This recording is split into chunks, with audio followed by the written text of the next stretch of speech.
الحمد لله رب العالمين والصلاة والسلام على أشرف خلق الله وسيد المرسلين وعلى آله وصحبه أجمعين. رب اشرح لي صدري ويسر لي أمري واحلل عقدة من لساني يفقهوا قولي. اللهم انفعنا بما علمتنا وعلمنا ما ينفعنا وزدنا علما. آمین یا رب العالمین. نبی اکرم صلی اللہ علیہ وسلم کے شمائل کا ہم یہاں مطالعہ کر رہے ہیں. سیدنا ہند بن ابی حالہ رضی اللہ تعالی عنہ کی روایت کی روشنی میں جب سیدنا حسن ابن علی رضی اللہ تعالی عنہما نے اپنے ماموں ہند سے پوچھا کہ نبی اکرم صلی اللہ علیہ وسلم کی سیرت کی بابت آپ کچھ ارشاد فرمائیں، تو ہم نے اس کا کچھ حصہ پڑھ لیا تھا. تو آگے ہند فرماتے ہیں کہ ولا تغضبہ الدنیا ولا ما کان لہا. اب آگے نبی اکرم صلی اللہ علیہ وسلم کے مبارک مزاج کے بارے میں جو بات بتا رہے ہیں وہ بہت اہم ہے، اور ہم کہہ سکتے ہیں کہ جیسے کچھ ڈیفائننگ کریکٹرسٹکس ہوتے ہیں، کچھ ایسے اوصاف ہوتے ہیں کہ جو کسی شخصیت کو گویا پورا بیان کر دیتے ہیں. تو اب آگے جو چند جملے آ رہے ہیں ہم یہ کہہ سکتے ہیں کہ نبی اکرم صلی اللہ علیہ وسلم کی شخصیت کا وہ بہت ہی کامل بیان ہے. فرماتے ہیں کہ ولا تغضبہ الدنیا ولا ما کان لہا. رسول اللہ صلی اللہ علیہ وسلم کو دنیا اور نہ ہی دنیا کی کوئی چیز غضبناک کرتی تھی. فَإِذَا تُعُدِّيَ الْحَقُّ لَمْ يَقُمْ لِغَضَبِهِ شَيْءٌ حَتَّى يَنْتَصِرَ لَهُ. لیکن معاملہ یہ ہے کہ جب حق کے معاملے میں تجاوز کیا جاتا، حق کے حوالے سے کوئی زیادتی کی جاتی، تو آپ صلی اللہ علیہ وسلم کے غضب کے مقابل میں کوئی ٹھہر نہیں سکتا تھا، یہاں تک کہ آپ حق کے معاملے میں اس بات کا انتقام نہ لے لیں. پھر فرماتے ہیں ولا یغضب لنفسہ، کہ نبی اکرم صلی اللہ علیہ وسلم کبھی اپنی ذات کے لیے، اپنے نفس کے لیے غضبناک نہیں ہوتے تھے. ولا ینتصر لہا، اور نہ ہی اپنے لیے کسی سے انتقام لیتے تھے. تو میں نے یہ عرض کیا ہے کہ یہ بات کہ نبی اکرم صلی اللہ علیہ وسلم کا دنیا سے تعلق کیا تھا. دیکھیے، دنیا کی جو کونوٹیشن ہے قرآن مجید میں، خود نبی اکرم صلی اللہ علیہ وسلم کے فرامین میں ہم کہہ سکتے ہیں کہ وہ پیراڈاکسیکل ہے. ایک طرف ہمیں یہ محسوس ہوتا ہے کہ دنیا بہت اہم ہے، بہت ضروری ہے، بہت پیوٹل ہے، اس وجہ سے کہ دنیا محل آزمائش ہے. یہی وہ جگہ ہے جہاں پر رہ کر ہمیں اپنی آخرت کمانی ہے. ایک روایت ہے کہ جو سند کے اعتبار سے نبی اکرم صلی اللہ علیہ وسلم تک اس کا ثبوت نہیں پہنچتا، لیکن حدیث کے طور پر وہ بات مشہور ہے، اور اپنے مضمون کے اعتبار سے وہ بالکل ٹھیک بات ہے کہ الدنیا مزرعۃ الآخرہ، دنیا آخرت کی کھیتی ہے. اس لحاظ سے دنیا کی بڑی اہمیت ہے کہ یہ دنیا اللہ تعالیٰ کی نعمتوں کا محل ہے، یہ دنیا اللہ تعالیٰ کی نشانیوں کا مجموعہ ہے، یہ دنیا وہ جگہ ہے، یہ وہ ایبورڈ ہے جہاں رہ کر ہم ابدی راحت اور ابدی جنت اور اللہ کی رضا کا حصول کر سکتے ہیں. لیکن ایک دوسرے معنوں میں تو دیکھیں تو دنیا کی کوئی اہمیت ہی نہیں ہے، کوئی وقت ہی نہیں ہے، کوئی حیثیت ہی نہیں ہے.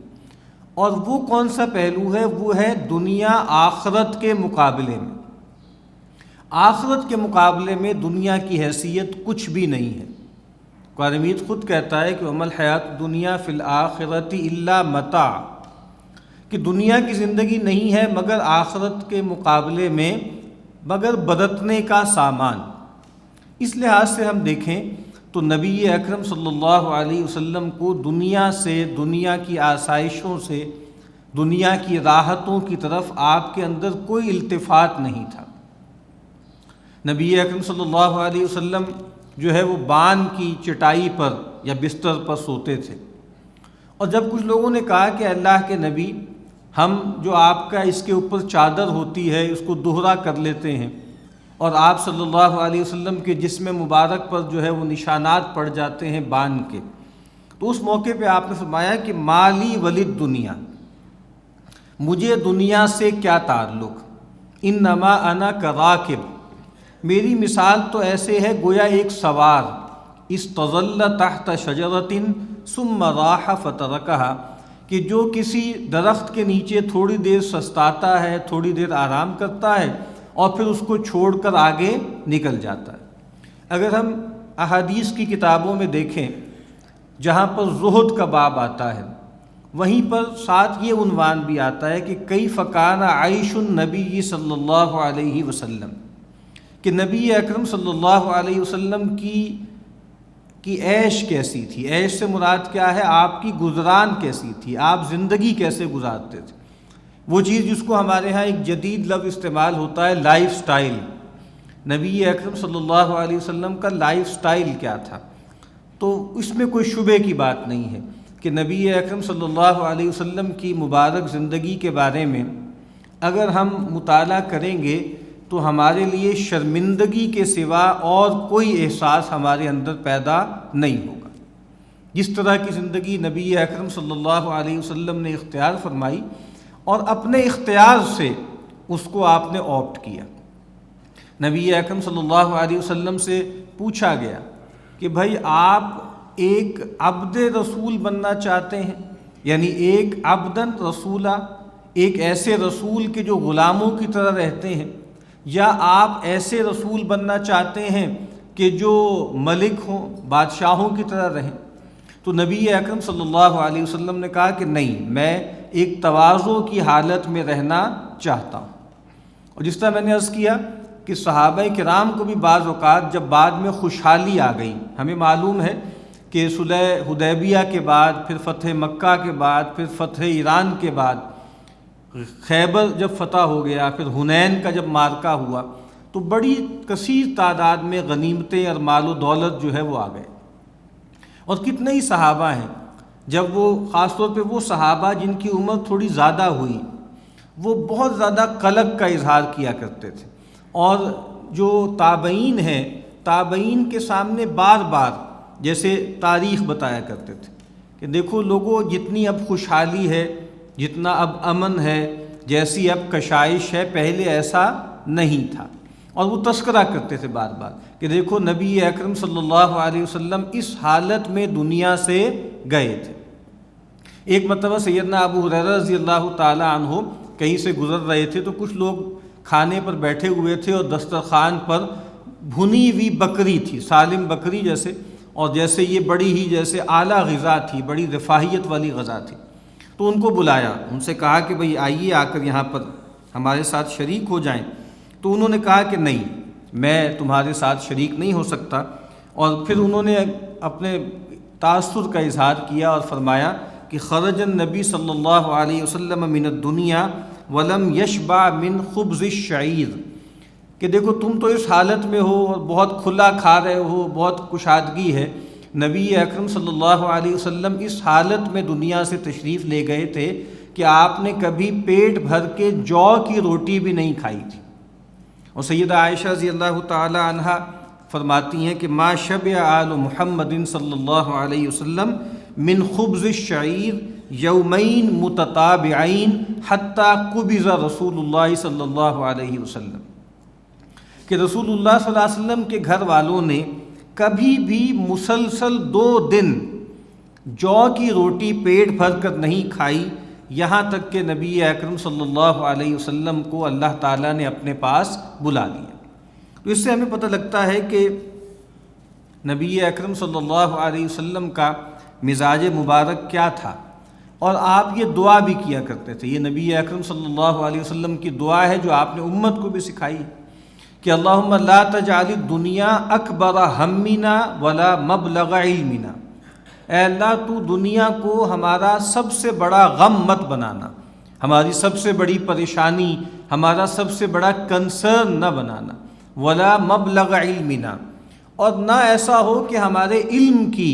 ساری رسائی دنیا تک محدود ہو جائے، دنیا سے ماوراء وہ کبھی جائے ہی نہ۔ تو نبی اکرم صلی اللہ علیہ وسلم کا معاملہ یہ تھا۔ اور عبداللہ ابن عباس رضی اللہ تعالی عنہما فرماتے ہیں کہ مات رسول اللہ صلی اللہ علیہ وسلم وما ترک دینارا ولا درہما ولا عبدا ولا ولیدتا، کہ رسول اللہ صلی اللہ علیہ وسلم اس حال میں دنیا سے تشریف لے گئے کہ آپ نے نہ کوئی دینار اپنے پیچھے چھوڑا، نہ کوئی درہم چھوڑا، نہ کوئی غلام چھوڑا، نہ کوئی باندی چھوڑی۔ کچھ ہتھیار آپ نے چھوڑے اور کچھ چیزیں جو اللہ تعالیٰ نے آپ کو دی تھیں، یعنی غنیمت کے طور پر دی تھیں۔ اور یہ بات بھی ہمیں معلوم ہونی چاہیے کہ ایسا نہیں ہے کہ نبی اکرم صلی اللہ علیہ وسلم کے پاس مال نہیں ہوتا تھا۔ ایک تو ویسے بھی آپ ہیڈ آف اسٹیٹ تھے تو آپ کے تصرف میں بہت سا مال تھا، لیکن اس کے علاوہ اللہ تعالیٰ نے ایک خاص مد رکھ دی تھی غنیمت میں، مال فے میں، جو نبی اکرم صلی اللہ علیہ وسلم اور آپ کے اہل بیت کے لیے تھی۔ تو یہاں پر فرمایا کہ آپ کو دنیا جو ہے وہ کبھی غضبناک نہیں کرتی تھی، اور نہ ہی آپ صلی اللہ علیہ وسلم کو دنیا کی کوئی چیز غضبناک کرتی تھی۔ اور آگے بتایا گیا نا کہ آپ صلی اللہ علیہ وسلم کو جو چیز غضبناک کرنے والی تھی وہ یہ تھا کہ حق کے معاملے میں کوئی کوتاہی کی جائے، اللہ کے دین کے معاملے میں کوئی سرکشی کا رویہ اختیار کیا جائے۔ یہ بات رسول اللہ صلی اللہ علیہ وسلم برداشت نہیں فرماتے تھے۔ اور ہند کہتے ہیں کہ پھر وہاں پر رسول اللہ صلی اللہ علیہ وسلم کا جلال، جو آپ کا غضب تھا، اس کے سامنے کوئی ٹھہر نہیں سکتا تھا۔ اور اس کی بہت سے واقعات ہمارے سامنے آتے ہیں۔ نبی اکرم صلی اللہ علیہ وسلم نے ایک صاحب کو دیکھا کہ انہوں نے جو ہے ہاتھ میں سونے کی انگوٹھی پہن رکھی، تو نبی اکرم صلی اللہ علیہ وسلم آگے بڑھے اور اس کے ہاتھ سے اس انگوٹھی کو کھینچا اور زمین میں پھینک دیا، اور آپ نے کہا کہ اَیَعْمِدُ أَحَدُكُمْ إِلَى جَمْرَةٍ مِّنَ النَّارِ، کیا تم میں سے کوئی شخص یہ ارادہ کرتا ہے جہنم کے کسی انگارے کا، فَيَجْعَلُهَا فِي يَدِهِ، اور پھر اس کو اپنے ہاتھ میں ڈال دیتا؟ تو آپ نے غضبناک ہو کر آگے بڑھے اور ان صاحب کی جو انگلی ہے اس سے نکال کر پھینک دی۔ ایک موقع پہ دیکھا کہ ایک صاحب جو ہے وہ بائیں ہاتھ سے کھانا کھا رہے ہیں، تو نبی اکرم صلی اللہ علیہ وسلم نے فرمایا کل بیمینک، دیکھو دائیں ہاتھ سے کھاؤ۔ تو ان صاحب نے تکبر سے، گھمنڈ سے کہا کہ لا استطیع، میں نہیں کھا سکتا۔ یعنی ایسا نہیں کہ وہ جینون ریزن تھا، جیسے آدمی تکبر سے، لاپرواہی سے کہتے ہیں مجھ سے نہیں کھایا جاتا دائیں ہاتھ سے۔ تو رسول اللہ صلی اللہ علیہ وسلم غضبناک ہو گئے اور آپ نے فرمایا کہ لستطعت، کہ ٹھیک ہے پھر تم نہ کھا پاؤ۔ اور روایت میں آتا ہے کہ پھر وہ صاحب کبھی بھی اپنے منہ تک دائیں ہاتھ کو نہ لے جا سکتے۔ ایک موقع پہ نبی اکرم صلی اللہ علیہ وسلم نے کسی معاملے میں رخصت کا رویہ اختیار کیا دین کے حوالے سے، اور آپ نے دیکھا کہ لوگ اس سے جیسے اجتناب کر رہے ہیں اور سمجھ رہے ہیں کہ جیسے یہ دینداری کے منافی ہے۔ جیسے ایک موقع پر آپ سفر میں تھے اور سخت گرمی تھی، لوگ روزے سے تھے، تو نبی اکرم صلی اللہ علیہ وسلم نے دودھ کا ایک پیالہ لیا، آپ اپنی سواری پہ سوار تھے اور آپ نے پیا، یہ واضح کرنے کے لیے کہ بھئی میں اپنا روزہ کھول رہا ہوں اور اس وقت بہت سختی ہے، بہت تنگی ہو چکی ہے، بہت شدت کا معاملہ ہے۔ لیکن کچھ لوگوں نے جیسے بہادری دکھانے کی کوشش کی اور خیال کیا کہ نہیں ہم نبھا لیں گے۔ اس موقع پہ نبی اکرم صلی اللہ علیہ وسلم نے یہ بات فرمائی، آپ نے فرمایا کہ میں کیا، لوگوں کو کیا ہو گیا ہے، لوگ کیا سمجھتے ہیں، وہ چیز جس سے میں اجتناب کر رہا ہوں، جس کو میں نے جو ہے ایک طرف کر دیا ہے، لوگ اس کو اختیار کیوں نہیں کرتے؟ اور کتنی روایتوں میں آتا ہے کہ فتمعر وجہ رسول اللہ صلی اللہ علیہ وسلم، وجہ رسول اللہ صلی اللہ علیہ وسلم، کہ رسول اللہ صلی اللہ علیہ وسلم کا چہرہ مبارک بدل گیا۔ تلون وجہ رسول اللہ صلی اللہ علیہ وسلم، رسول اللہ صلی اللہ علیہ وسلم کے چہرے مبارک کا رنگ بدل گیا۔ اور ایک خاص موقع پر ایک صاحب نبی اکرم صلی اللہ علیہ وسلم کے پاس آئے اور آ کر انہوں نے جیسے ایک لحاظ سے ہم کہہ سکتے ہیں کہ چیلنج کرنے کے سے انداز میں پوچھا کیف تصوم، کہ اللہ کے نبی آپ کیسے روزہ رکھتے ہیں، یعنی آپ کا روزہ رکھنے کا معمول کیا ہے؟ تو نبی اکرم صلی اللہ علیہ وسلم کا چہرہ سرخ ہو گیا، آپ غضبناک ہو گئے۔ اور سیدنا عمر رضی اللہ تعالی عنہ نے جب دیکھا کہ رسول اللہ صلی اللہ علیہ وسلم کو جلال آ رہا ہے تو فوری طور پہ انہوں نے کہا کہ رضینا باللہ ربًا وبالاسلام دینا وبمحمد رسولا، ہم راضی ہو گئے اس پر کہ اللہ ہمارا رب ہے، اسلام ہمارا دین ہے، اور محمد صلی اللہ علیہ وسلم ہمارے رسول ہیں۔ اور پھر انہوں نے کہا کہ اعوذ باللہ من غضب اللہ و غضب رسولہ، میں پناہ طلب کرتا ہوں اللہ کے غضب سے اور اس کے رسول صلی اللہ علیہ وسلم کے غضب سے۔ ایک موقع پہ آپ اتنے غضب میں آئے، اتنا جلال آپ کو آیا کہ سیدنا ابو بکر رضی اللہ تعالیٰ عنہ، ان کے بارے میں آتا ہے فجسا علی رکبتیہ، اور وہ بالکل اپنے گھٹنوں کے بل بیٹھ گئے اور نبی اکرم صلی اللہ علیہ وسلم سے درخواست کی کہ اے اللہ کے نبی صلی اللہ علیہ وسلم آپ جو ہیں وہ نرمی اختیار فرمائی۔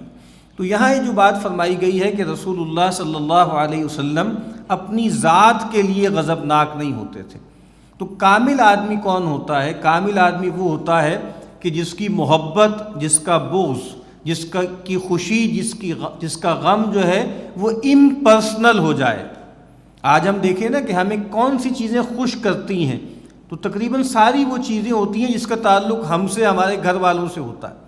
کیا چیزیں ہمیں ناراض کرتی ہیں، غصے میں ڈالتی ہیں، وہ بھی زیادہ تر چیزیں وہی ہوتی ہیں جس کا تعلق ہماری ذات سے ہوتا ہے۔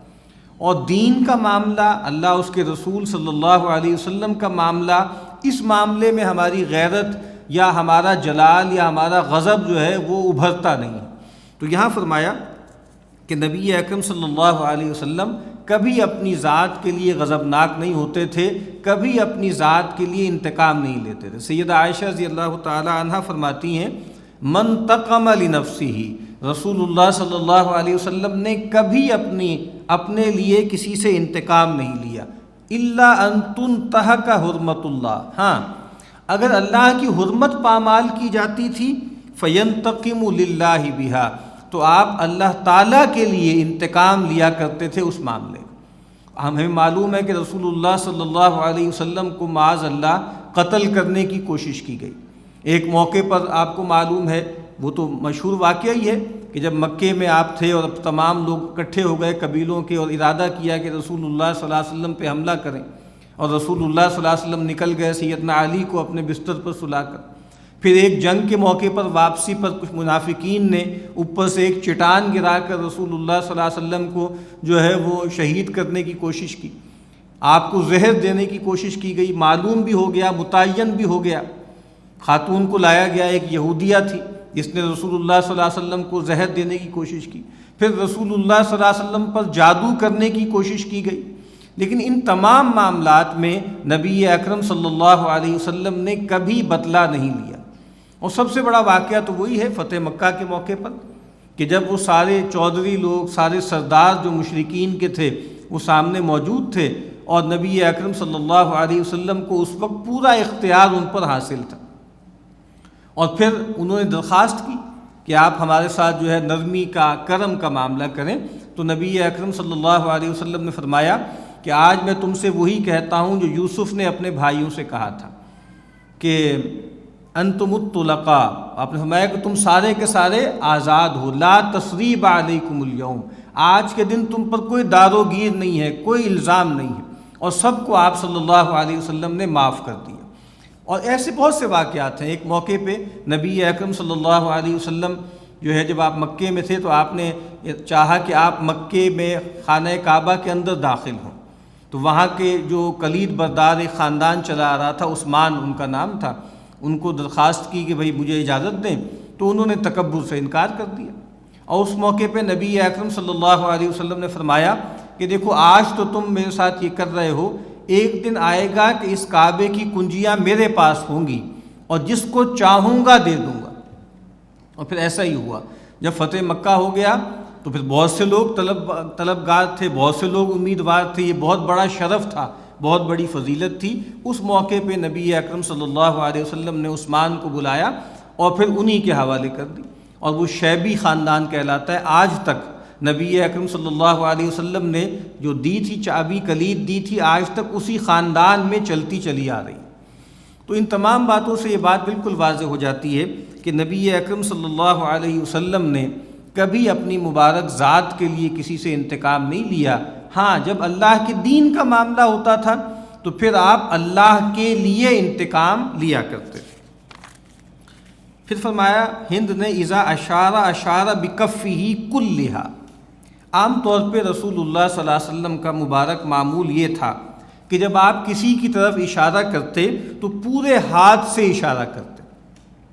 یعنی اشارہ کرنے کا مطلب یہ ہے کہ جب کسی آدمی کو جیسے سلام کا جواب دیتے یا کسی آدمی کو متوجہ کرنے کی کوشش کرتے تو پورا ہاتھ جیسے ہلاتے،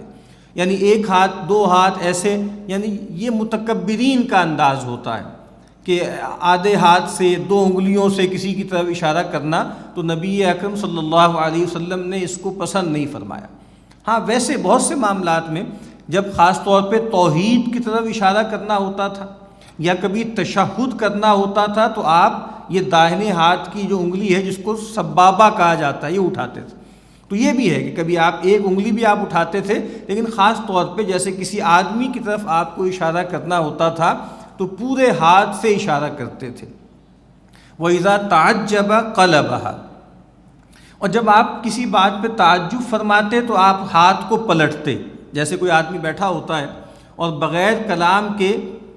حیرت کے لیے اپنے ہاتھ کو آدمی پلٹتا ہے۔ وَإِذَا تَحَدَّثَ اتصل بها،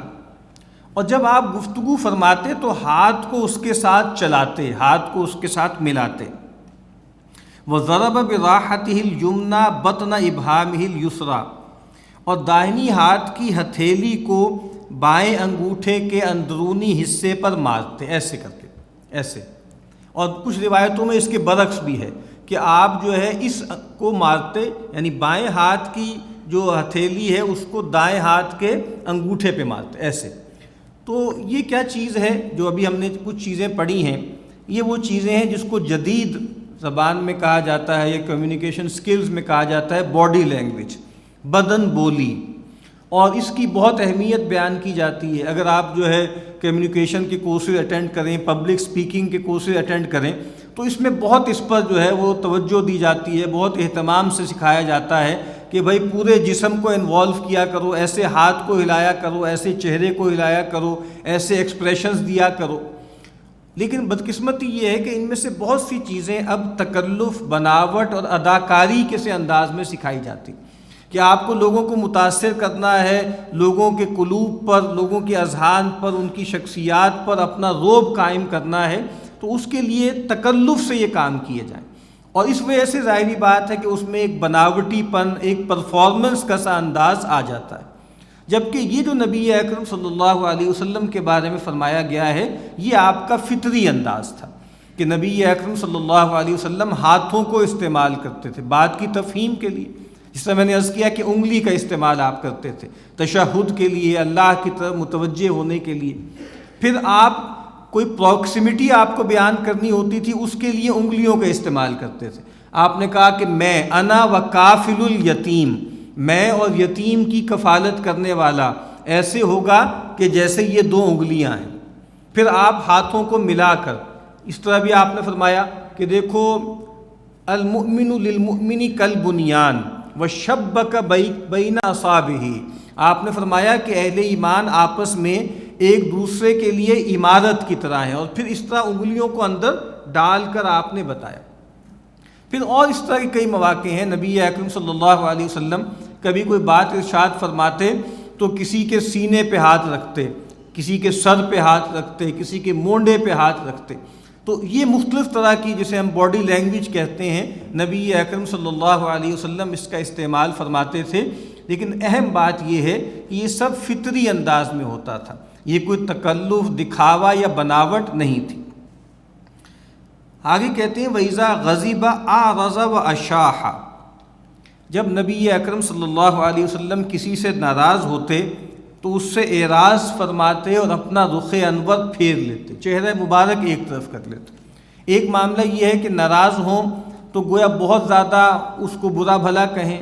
بہت زیادہ سخت سست کہیں، بہت زیادہ غضب کا اظہار کریں۔ نبی اکرم صلی اللہ علیہ وسلم کا عام معمول یہ تھا کہ آپ چہرہ مبارک پھیر لیتے تھے، اعراض کر لیتے تھے، گفتگو نہیں کرتے تھے، اور گویا صحابہ کرام کے لیے یہی بات سب سے بڑی ہوتی تھی، اور وہ یہ اشارے پا لیا کرتے تھے کہ نبی اکرم صلی اللہ علیہ وسلم کے پاس کوئی صاحب آئے اور نبی اکرم صلی اللہ علیہ وسلم نے اپنا رخ انور پھیر لیا، تو بس یہ ان کے لیے جیسے آخری بات ہوتی تھی کہ اس سے بڑی سزا ان کو کوئی نہیں دی جا سکتی تھی۔ وَإِذَا فَرِحَ غَضَّ طَرَفَهُ، اور جب آپ خوش ہوتے تھے تو آپ اپنی آنکھیں جھکا لیتے تھے۔ یہ بھی جیسے ایک متواضع آدمی، ایک باحیا آدمی کا معاملہ ہوتا ہے کہ جب وہ خوش ہوتا ہے تو خوش ہونے کے بعد اپنی نگاہیں جھکا لیتا ہے۔ جُلُّ ضَحِكِهِ التَّبَسُّمُ، نبی اکرم صلی اللہ علیہ وسلم کی زیادہ تر جو مبارک ہنسی ہوتی تھی وہ تبسم کی حد تک ہوتی تھی۔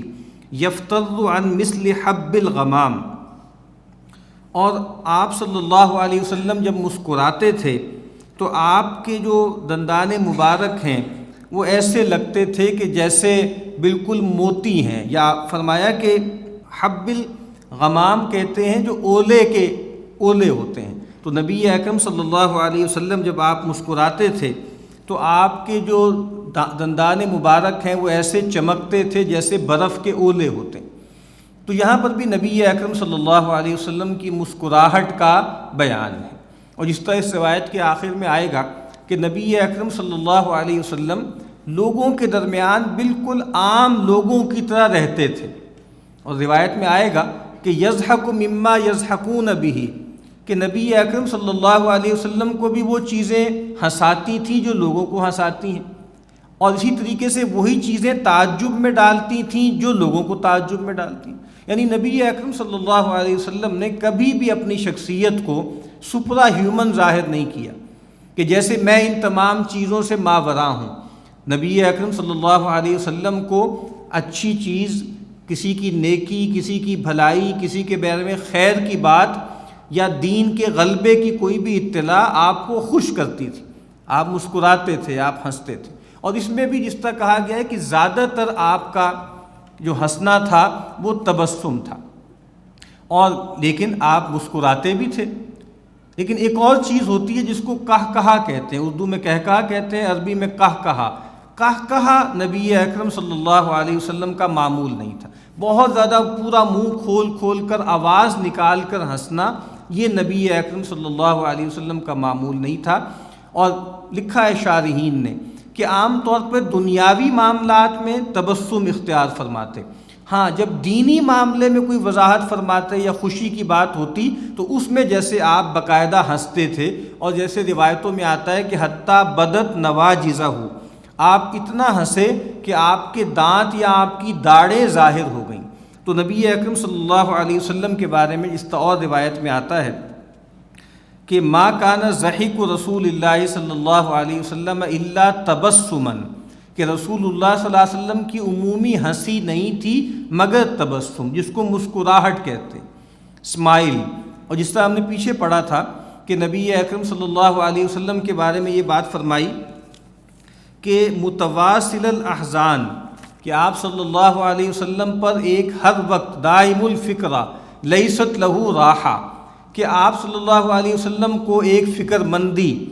ایک غم کی کیفیت آپ پر رہتی تھی، لیکن اس کا یہ مطلب نہیں ہے کہ معاذ اللہ آپ صلی اللہ علیہ وسلم کا چہرہ مبارک یبوست زدہ ہوتا تھا یا اس میں تلخی ہوتی تھی، ایسا ہرگز نہیں۔ سیدنا انس رضی اللہ تعالیٰ عنہ فرماتے ہیں ما رأیت احدا اکثر تبسما من رسول اللہ صلی اللہ علیہ وسلم، میں نے کسی کو بھی رسول اللہ صلی اللہ علیہ وسلم سے بڑھ کر تبسم فرماتے ہوئے نہیں دیکھا۔ اسی طرح جریر بن عبداللہ رضی اللہ تعالیٰ عنہ ایک صحابی ہیں، کہتے ہیں کہ لا رآنی رسول اللہ صلی اللہ علیہ وسلم الا ضحک، لا رآنی الا ضحک، کہ نبی اکرم صلی اللہ علیہ وسلم مجھے نہیں دیکھتے تھے مگر مسکراتے ہوئے۔ تو یہ نبی اکرم صلی اللہ علیہ وسلم کا معمول تھا کہ مسکراہٹ آپ کا عام رویہ تھا، لیکن بہت زیادہ منہ کھول کر اور آواز کے ساتھ آپ نہیں ہنستے تھے، کبھی کوئی بہت بڑی بات ہوتی، خاص طور پہ کوئی دینی معاملہ ہوتا تو آپ ہنستے تھے۔ اب اس کے بعد ایک اگلا مرحلہ اس روایت کا آ رہا ہے۔ قال الحسن، سیدنا حسن رضی اللہ تعالی عنہ فرماتے ہیں فَكَتَمْتُهَا الْحُسَيْن زَمَانًا یا فَكَتَّمْتُهَا الْحُسَيْن زَمَانًا کہ میں نے ایک مدت تک اپنے بھائی حسین سے اس بات کو چھپائے رکھا۔ ثُمَّ حَدَّثْتُهُ پھر میں نے ان کو بیان کیا۔ اب جیسے یہ ایک فطری بات ہوتی ہے بھائیوں میں جو قریب کے ہیں آس پاس کے، کہ وہ دیکھ رہے ہیں کہ دیکھیں کیا جو بات میرے علم میں ہے وہ ان کے علم میں تو نہیں آئی، یا جیسے سبقت لے جانی ہوتی ہے نا، خود قرآن مجید نے کہا ہے کہ فَاسْتَبِقُوا الْخَيْرَاتِ، خیر کے کاموں میں ایک دوسرے سے سبقت لے جاؤ۔ تو کہتے میں نے ایک مدت تک یہ بات چھپائے رکھی سیدنا حسین سے جو چھوٹے بھائی ہیں۔ فَوَجَدْتُهُ قَدْ سَبَقَنِي إِلَيْهِ لیکن پھر مجھے اندازہ ہوا، میں نے اس بات کو پایا کہ وہ مجھ سے بھی سبقت لے گئے، یعنی میرا خیال تھا کہ میں نے شاید ماموں سے پہلے دریافت کیا ہے، لیکن مجھے پتہ لگا کہ نہیں، حسین جو ہیں وہ پہلے سے جانتے تھے اور پہلے ہی سے وہ دریافت کر چکے تھے۔ فَسَأَلَهُ عَمَّا سَأَلْتُهُ عَنْهُ تو میں نے ان سے بھی پوچھا جو میں ان کے بارے میں پوچھنا چاہتا تھا۔ وَوَجَدْتُهُ قَدْ سَأَلَ أَبَاهُ عَنْ مَدْخَلِهِ وَمَخْرَجِهِ وَشَكْلِهِ تو جب میں نے اپنے بھائی حسین سے گفتگو کی تو مجھے یہ معلوم ہوا کہ وہ ہمارے جو ابا جان ہیں یعنی سیدنا علی رضی اللہ تعالی عنہ، ان سے نبی اکرم صلی اللہ علیہ وسلم کے کچھ اور معمولات بھی پوچھ چکے ہیں، جان چکے ہیں۔ کون سے معمولات؟ مدخلی، آپ صلی اللہ علیہ وسلم جب اپنے گھر میں تشریف لے جاتے تھے اس وقت وہاں آپ کے معمولات کیا ہوتے تھے، وہ مخرجی ہی، اور جب آپ صلی اللہ علیہ وسلم گھر سے باہر نکلتے تھے وہاں پر آپ کی کیا ترتیب ہوتی تھی، وہ شکلی ہی، اور نبی اکرم صلی اللہ علیہ وسلم کی شکل و صورت کے بارے میں مزید کچھ باتیں سیدنا حسین اپنے والد سے پوچھ چکے تھے۔ یعنی ابھی تک جو روایت تھی وہ سیدنا حسن سے تھی جو انہوں نے اپنے ماموں ہند سے دریافت کیا، اب آگے جو روایت ہے وہ سیدنا حسین رضی اللہ تعالی عنہ سے ہے جو انہوں نے اپنے جلیل القدر والد یعنی سیدنا علی رضی اللہ تعالی عنہ سے پوچھا۔ کہتے ہیں فلم یدع منہ شیئا قال الحسین تو کہا کہ پھر میں نے ارادہ کیا کہ میں اس میں سے کچھ بھی چیز نہیں چھوڑوں گا، ان سے ہر بات پتہ کر لوں گا۔ قال الحسین تو پھر میرے پوچھنے پر حسین نے، میرے بھائی نے مجھے بتایا، سألت ابی میں نے اپنے والد صاحب سے ان دخول رسول اللہ صلی اللہ علیہ وسلم میں نے اپنے والد سے رسول اللہ صلی اللہ علیہ وسلم جب گھر تشریف لے جاتے تھے، گھر میں داخل ہوتے تھے، اس کے بارے میں پوچھا۔ فقال تو سیدنا علی رضی اللہ تعالی عنہ نے بتایا۔ اب سیدنا علی رضی اللہ تعالی عنہ کون ہیں؟ نبی اکرم صلی اللہ علیہ وسلم کے قریب ترین ساتھی ہیں، رسول اللہ صلی اللہ علیہ وسلم کے چچا زاد بھائی ہیں، اور رسول اللہ صلی اللہ علیہ وسلم کے گھر میں انہوں نے پرورش پائی، اور پھر بعد میں رسول اللہ صلی اللہ علیہ وسلم کے داماد بھی بنے، تو اس لحاظ سے بہت ہی قریبی رشتہ ہے، بہت ہی قریبی تعلق ہے سیدنا علی رضی اللہ تعالی عنہ کا رسول اللہ صلی اللہ علیہ وسلم سے۔ تو کہتے ہیں میں نے پوچھا اپنے والد صاحب سے کہ جب رسول اللہ صلی اللہ علیہ وسلم گھر تشریف لے جاتے تھے تو وہاں کیا معاملات ہوتے تھے۔ دیکھیے یہ بات بہت اہم ہے کہ انسان کی اصل شخصیت وہ ہوتی ہے جو اس کے گھر والوں کے سامنے ظاہر ہوتی ہے۔ اسی لیے نبی اکرم صلی اللہ علیہ وسلم نے ہمیں یہ بتا بھی دیا کہ بھئی سب سے اچھا آدمی کون ہے، سب سے بھلا آدمی کون ہے، تو آپ نے فرمایا کہ جو تمہارے امیجیٹ لوگ ہیں ان کے ساتھ تمہارا رویہ کیا ہے، اس سے تمہاری شخصیت طے ہوتی ہے۔ آپ نے فرمایا خیرکم لأہلہ، تم میں بہترین لوگ وہ ہیں جو اپنے گھر والوں کے لیے بہترین ہیں، وَأَنَا خَيْرُكُمْ لِأَهْلِي، اور میں تم میں اپنے گھر والوں کے لیے سب سے بہترین ہوں۔ تو گھر والوں کے ساتھ رویہ کیا ہے، اور پھر گھر سے باہر جب انسان کی معاشرت نکلتی ہے تو سب سے قریبی تعلق کس سے ہوتا ہے؟ پڑوس سے، پڑوسیوں کے ساتھ رویہ کیا ہے۔ اسی لیے رسول اللہ صلی اللہ علیہ وسلم سے ایک مرتبہ ایک صاحب نے پوچھا، اے اللہ کے نبی میں اپنے آپ کو کیسے ایسیس کروں، میں اپنے آپ کو کیسے ایویلیویٹ کروں، کیسے وے کروں کہ میں اچھا آدمی ہوں کہ برا آدمی ہوں؟ تو رسول اللہ صلی اللہ علیہ وسلم نے فرمایا کہ دیکھو اپنے پڑوسی سے پوچھو، اگر وہ تمہارے بارے میں یہ کہے کہ یہ بھلا آدمی ہے، اچھا آدمی ہے، تو پھر تمہیں یہ حق ہے کہ تم اپنے بارے میں یہ گمان رکھو کہ تم بھلے آدمی ہو۔ اور اگر تمہارا پڑوسی تمہارے بارے میں یہ کہہ دے کہ یہ آدمی اچھا آدمی نہیں ہے تو پھر اپنے آپ کو اچھا سمجھنے کا خبط نہ پالو۔ تو یہاں پر بھی یہ بات بہت اہم ہے کہ نبی اکرم صلی اللہ علیہ وسلم جب اپنے گھر تشریف لے جاتے تھے تو وہاں آپ کے معمولات کیا تھے۔ اسی حوالے سے ہم دیکھتے ہیں کہ ازواج مطہرات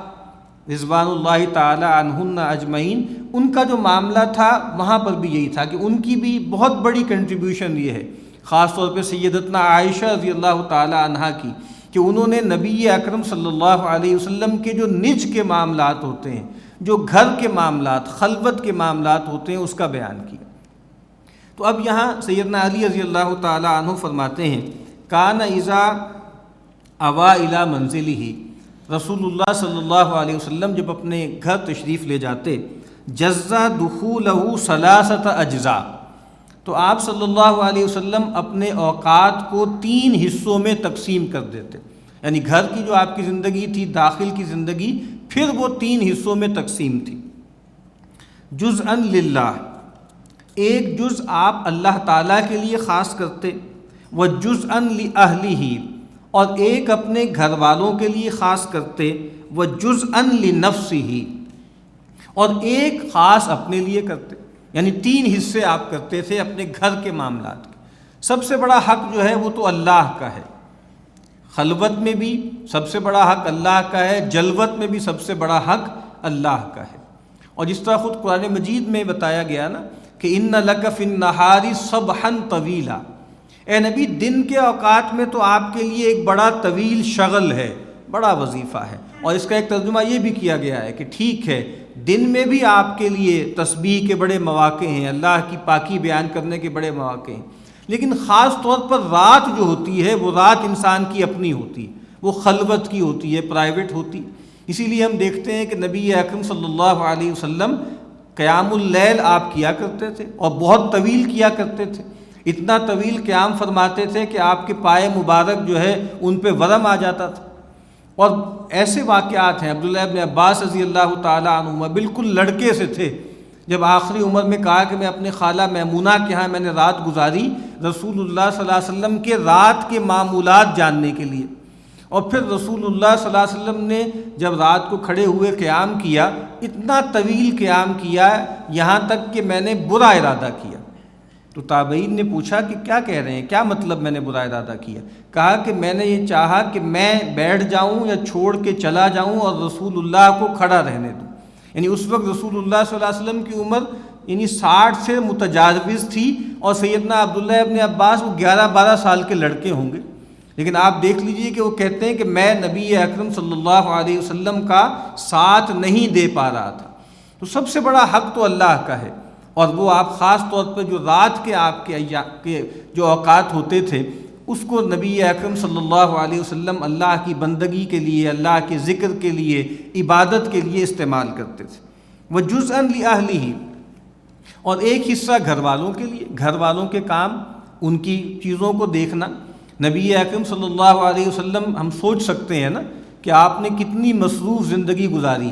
لیکن اس کے باوجود نبی اکرم صلی اللہ علیہ وسلم اپنے گھر والوں کی ذمہ داریاں اور ان کے حقوق سے کبھی غافل نہیں رہے۔ جو سب سے بڑا ہم کہہ سکتے ہیں رسول اللہ صلی اللہ علیہ وسلم کی شخصیت مبارکہ کے سارے اوصاف ہی کمال پر ہیں، لیکن ایک بہت بڑی چیز جو ہمیں نظر آتی ہے وہ ہے توازن، کہ ایسا غیر معمولی توازن ظاہری بات ہے کہ نبی اکرم صلی اللہ علیہ وسلم کے ہاں ہی ہمیں مل سکتا ہے اور کہیں نہیں مل سکتا۔ یعنی تقریباً ہر دن جب آپ جو ہے مدینہ میں تشریف فرما ہوتے، ہر دن عصر کے بعد جتنے بھی آپ کے گھر ہوتے تھے ان میں جانے کا معمول آپ کا رہا۔ 9 نکاح ایک موقع پر آپ کے رہے، 9 گھر ہوتے تھے اور آپ تمام گھروں میں چکر لگاتے تھے۔ اور جب پوچھا گیا سیدہ عائشہ رضی اللہ تعالی عنہا سے کہ رسول اللہ صلی اللہ علیہ وسلم گھر میں آپ کے معمولات کیا ہوتے تھے، تو ایک موقع پہ فرمایا کان بشرا من البشر،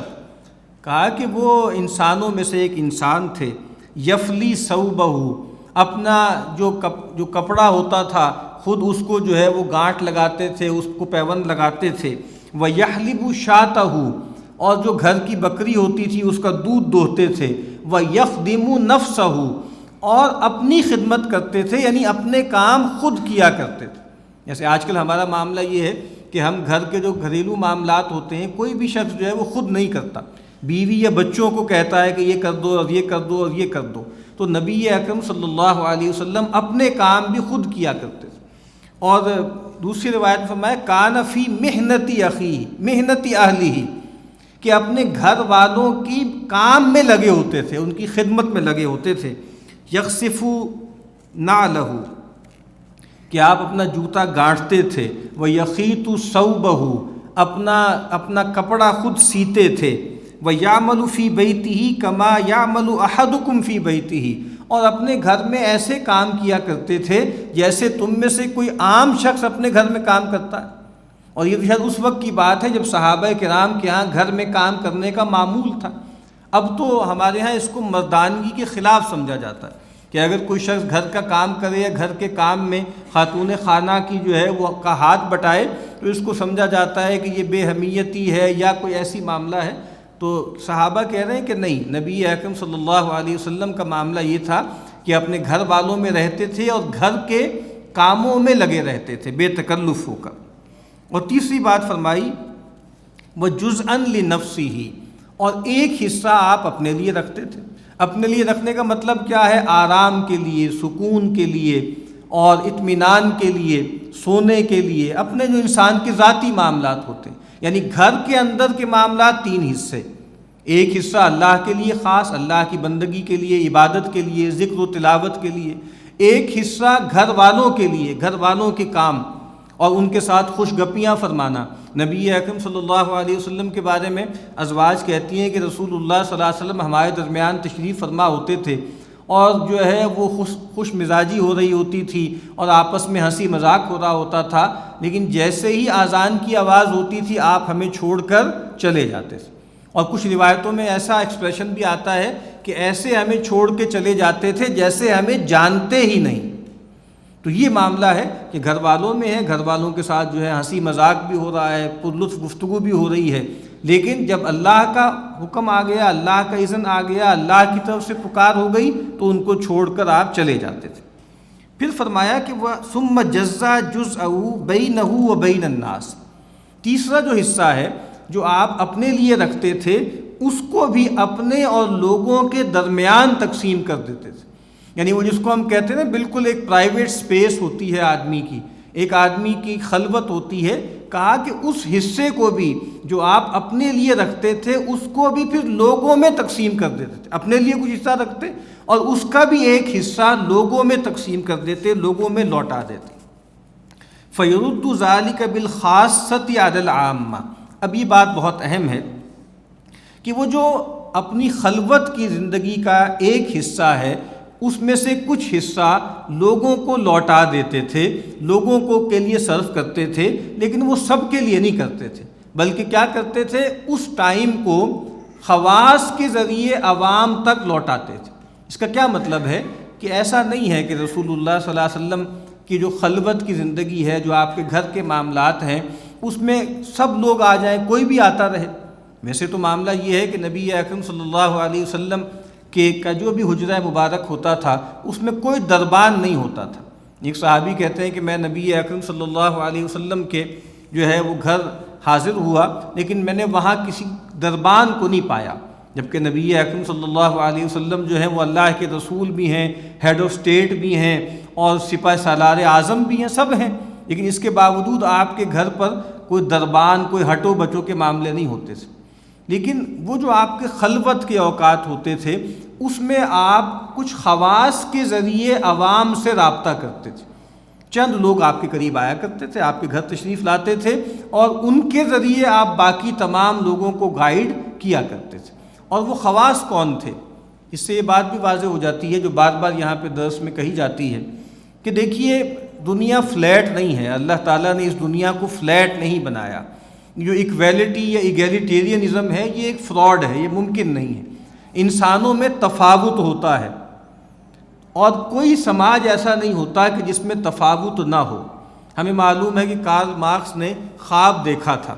کہ ایک ایسا سماج قائم کیا جائے کہ جس کے اندر کلاسز نہ ہوں، کلاس لیس سوسائٹی قائم کی جائے، اور پھر اس سے آگے بڑھ کر اسٹیٹ لیس سوسائٹی قائم کی جائے، لیکن یہ ممکن نہیں ہے۔ کلاسز ہوتی ہیں،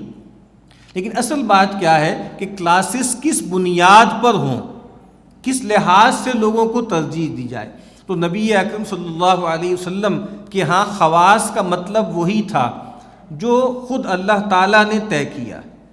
کہ صاحب کرامت کون ہے، صاحب فضل کون ہے۔ وہ آپ نے اللہ تعالیٰ نے فرما دیا ان اکرمکم عند اللہ اتقاکم، تم میں سب سے باعزت، سب سے شرف والے کون ہیں اللہ کے نزدیک؟ جو متقین ہیں۔ اور ایک موقع پر جب کچھ لوگوں نے یہ دعویٰ کیا، کچھ قبائل نے یہ دعویٰ کیا کہ بھئی جو محمد ہیں صلی اللہ علیہ وسلم، ہمارا ان سے ولایت کا تعلق ہے، یہ ہمارے قریبی عزیز ہیں،